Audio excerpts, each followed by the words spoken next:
flatter yourself. I've overseen the assimilation of countless millions. You were no different. You're lying. What's up, lore masters? Today we'll be looking at one of the last few scenes of Star Trek First Contact. Basically, where nothing makes any sense.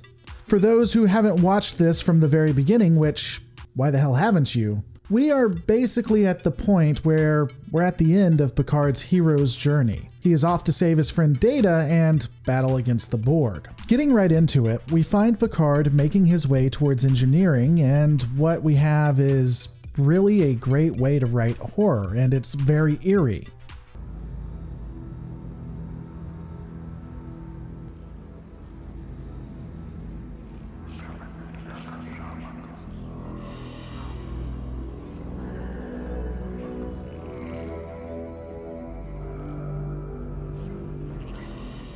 But it's not the Borg. As Picard moves throughout the hallways and corridors of engineering, the Borg that are in their alcoves will turn their heads to watch him, and you even have Borg that will follow him looking like they are up to no good, having ill intent or hate him. Alas, this really isn't what the collective is. The Borg are unfilling, uncaring, and they are absolute. One person doesn't matter. The Borg in their alcoves are effectively sleeping, so why they continue to look at him is beyond me. And in theory, the drones that are following him shouldn't be doing so because they fear him or are angry, but should be doing so to either watch him or assimilate him. Granted, what the Borg have been made historically isn't visually good in a movie, but I would counter that it is very, very scary and ultimately a horrific sight. And honestly, I wish I could say that these few scenes in a couple of minutes was a nitpick, but I feel like this is fundamentally what the Borg are. And so they've changed it. They've changed it more than they have in the entire movie, and that's unfortunate.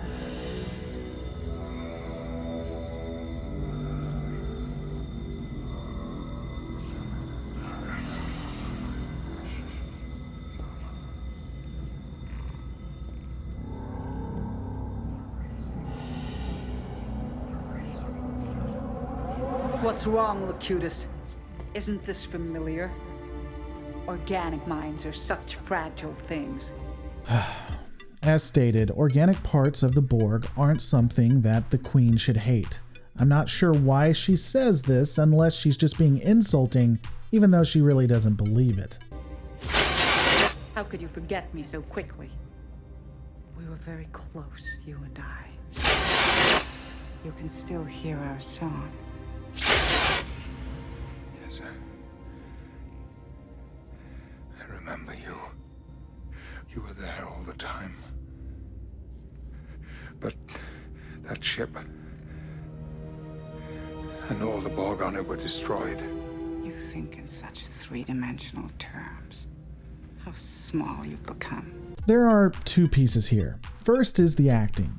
I really enjoy it. You can see the domination of the Queen and the fear of Picard as he tries to keep it all in. It's so well done, and I think the two have a lot of chemistry in this manner. It's shown to us exceptionally well. My problem is, it's incredibly bad writing. For the most part, this movie really uses Joseph Campbell's monomyth. No surprise, it's a major film, and that's what they generally go with. And that's not really a bad thing, as most audiences enjoy this specific way of writing. The problem that really arises is when Picard remembers the Queen less than 18 minutes from the movie's end. This is, in my opinion, horrific. The Queen was never written to be the way she was portrayed here. She's not a plot twist. She's not someone in the background that's pulling all the strings. We've been with her since the beginning, and we aren't surprised. So we really don't feel the impact this has on Picard. Which is a problem when the main hero is confronting the big bad evil. In my opinion, for this to have worked, we would have needed to either have kept the Queen's secret only to have her pop up as a power player at the very end, who had fully corrupted Data, or we have her show her presence very early to Picard, perhaps at the Battle of Sector 001, and had him always knowing that he was fighting her. Because of the way this was done, we don't get any of that. We neither get the big reveal nor the hero trying to defeat the bad guy. It lacks real depth for me. All that said, the music, the way it's put together, the cinematography, and hell, even the dialogue is really, really good. It just means that this is wasted potential, and I hate that they didn't go a different route with it. You were there all the time. But that ship and all the Borg on it were destroyed. You think in such three-dimensional terms. How small you've become. That is such a throwaway line, and I honestly wonder if anyone's ever looked into it. Does that mean that she travels in 4D spaces or even 7D? I mean, what does it mean? How does she get out of not being killed in a 3D universe? I really just love how they have all these plot holes and they try to just not explain them with these various and indescript pieces of dialogue, and ultimately end up retconning things to hell and back. Data understands me. Don't you, Data?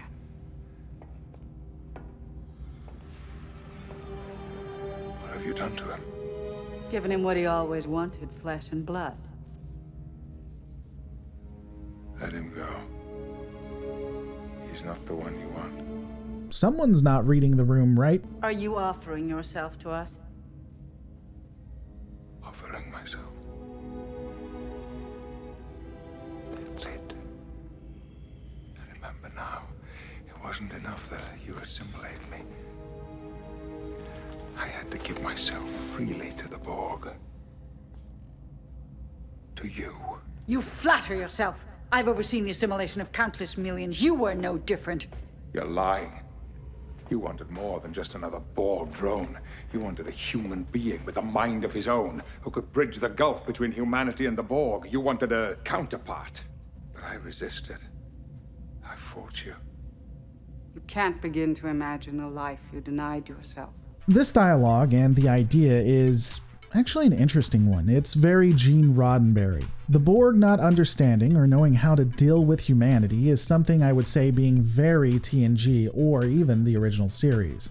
Humanity was always supposed to have been some super special entity in the universe, and it does somewhat tie in with how the Borg might look at them. Remember, they randomly appear in front of a Borg cube when Q sends them there, and then randomly disappear without being assimilated. The Borg would have no idea what's going on, so they move forward and ultimately assimilate Picard, which means they now know that the Q have interactions with them, and so things still seem weird. And then later in iBorg, we know that the human way of looking at freedom can infect a Borg, which can then infect an entire cube, which gives them notions of, peace and tranquility and your own thoughts. So it is possible that the Queen at some point would think that she needed a bridge, a conduit, some way to interact with humanity, and she wanted Picard to do that. Unfortunately, the way it's presented here, I think, kind of lacks the depth that you could have had with it, but ultimately it's something really curious to think about. It's not too late. Locutus could still be with you, just in the way you wanted. And equal. Let Data go, and I will take my place at your side, willingly without any resistance. Such a noble creature. A quality we sometimes lack. What is the advantage of nobility to the Borg? How does nobility exactly gain perfection? We will add your distinctiveness to our own. Welcome home, Locutus.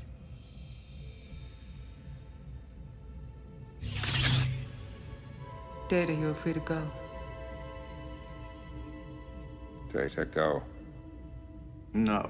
So, again, this is a good piece for an action horror, but not Star Trek when it comes to fighting the Borg. Why in the hell did the Queen do all of this? For the big reveal to show that Data has betrayed Picard? It makes no sense. A lot of people during this breakdown say that the Queen is just a part of the Borg, but this seems personal to me. It seems like she's toying with Picard because Picard turned her down. She is a spurned lover. Is that exactly what the Borg does? Do they just toy with Picard? Why would any of them care anyway? This entire facade that the Queen is doing is a waste of valuable time. There's very little reason for the Queen or the Collective to engage in this sideshow. I do not wish to go. As you can see, I have already found an equal. Data. Deactivate the self-destruct sequence. Data, no, don't do it. Data, listen to me. Auto-destruct sequence deactivated. Now enter the encryption codes and give me computer control. Data. Data.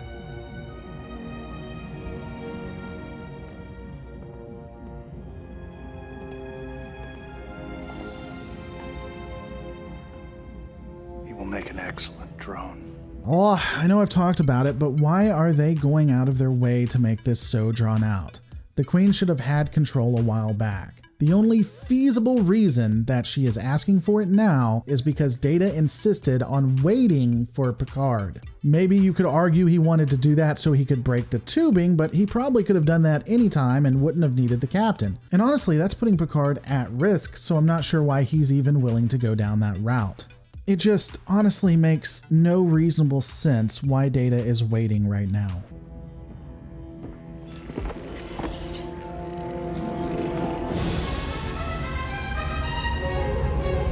Plasma injectors are online. Everything's looking good. I think we're ready. They should be out there right now. We've got to break the warp barrier in the next 5 minutes if we're going to get their attention. Nacelles are charged and ready. Let's do it! Engage! Oh my god, Picard says that. Did you see that? He said the thing that Picard says.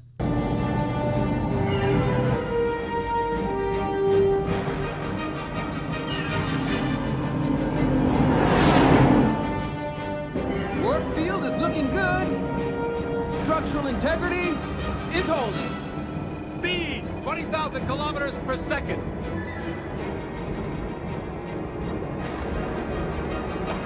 Sweet Jesus! Relax, Doctor. I'm sure they're just here to give us a send-off.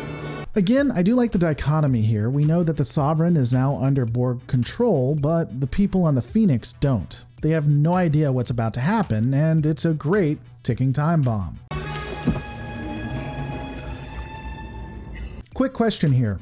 Why isn't he being assimilated? We know through Locutus and later episodes of Voyager that a drone can keep their individuality, and ultimately, even if they don't have that individuality, they see everything that they are doing. They just can't stop it. So why is he not being transformed into either a drone or Locutus again? It makes no sense unless, again, the Collective are idiots. I am bringing the external sensors online.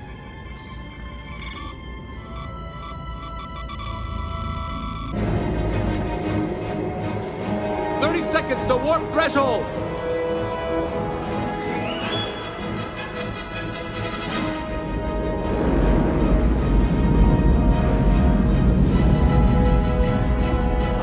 Approaching light speed! We're at critical velocity! Quantum torpedoes locked. Destroy them.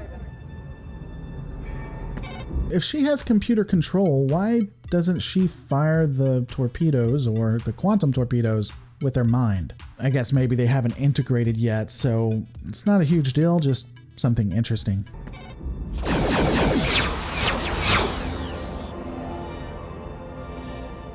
Watch your future's end.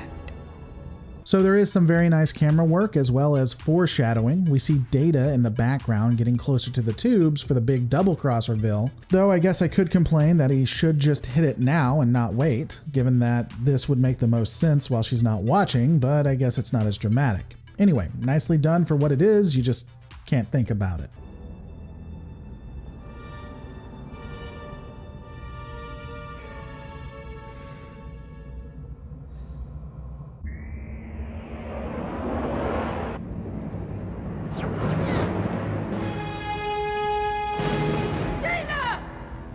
So, I'm thinking those quantum torpedoes are going to give someone a very bad day at some point.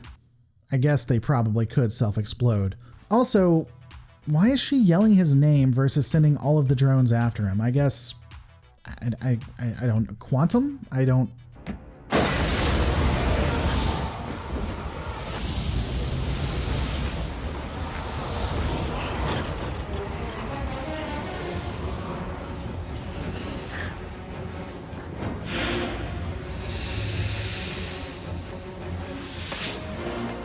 I'm guessing she looked up for the little snake things to come help and grab her, and ultimately Picard gets them instead. I just don't understand why the Queen is thinking in such 3D terms. It's very small-minded for her. What does it matter if she's killed here? Maybe they lose the Enterprise, sure, but she'll continue on. She could be trying to kill Picard, I suppose, which is nice, but Data does come to save the day, and again, I don't know. The fact that she dies does kill all the other Borg and is really odd and not consistent, but that's just the theme of the day. It is possible that this is like what we've seen in Game of Thrones, in which we've just never encountered a queen, so it's always been that if she dies, they die, but it seems added on, it seems retconned. And if the queen is so integral to the hive, then it's not one body, not one mind. She is in control. It's just a zombie army with a necromancer ultimately. Guys, the next video will absolutely be the last one with a discussion on how I would have changed it and made this movie better, at least in my opinion, so definitely stay tuned. Don't forget to rate, comment, and subscribe, and I'll see you on the next Lore Reloaded.